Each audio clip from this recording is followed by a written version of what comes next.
आसाम में इस बार विधानसभा के चुनाव होने वाले हैं और इस चुनाव में बदरुद्दीन अजमल साहब ने एआईएमआईएम असदुद्दीन ओवैसी साहब के साथ गठबंधन का ऐलान कर दिया है।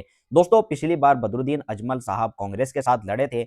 हारने के बाद कांग्रेस ने अपनी हार का सारा ठीकरा बदरुद्दीन अजमल साहब के सर फोड़ा था और यहां तक उनको बोला था कि बकरा दाढ़ी की वजह से हार गए हैं। इस बार बदरुद्दीन अजमल साहब ने ऐलान कर दिया है कि असदुद्दीन ओवैसी साहब की जरूरत असम के लोगों को है और असदुद्दीन ओवैसी साहब को आना चाहिए और यहां पर हमारे साथ चुनाव लड़ना चाहिए। दोस्तों, अगर आंकड़े की बात की जाए तो आसाम में 31 मुस्लिम विधायक हैं। इन 31 में से 16 एआईयूडीएफ के हैं और 15 कांग्रेस के हैं। टोटल सीटें पिछली बार कांग्रेस को 22 मिली थी, जिनमें से 15 सीटों पर मुस्लिम जीत कर आए थे।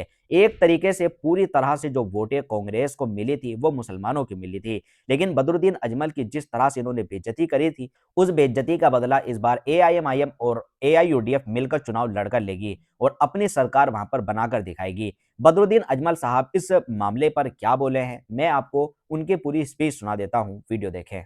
अपने असदुद्दीन ओवैसी को आसाम में स्वागत किया था, क्या कहेंगे कि क्या चाहते कि वो आए? तो हमारा उनसे दोस्ती आज नहीं 20-25 साल से है और इस मर्तबा बीजेपी को आसाम से भगाना है।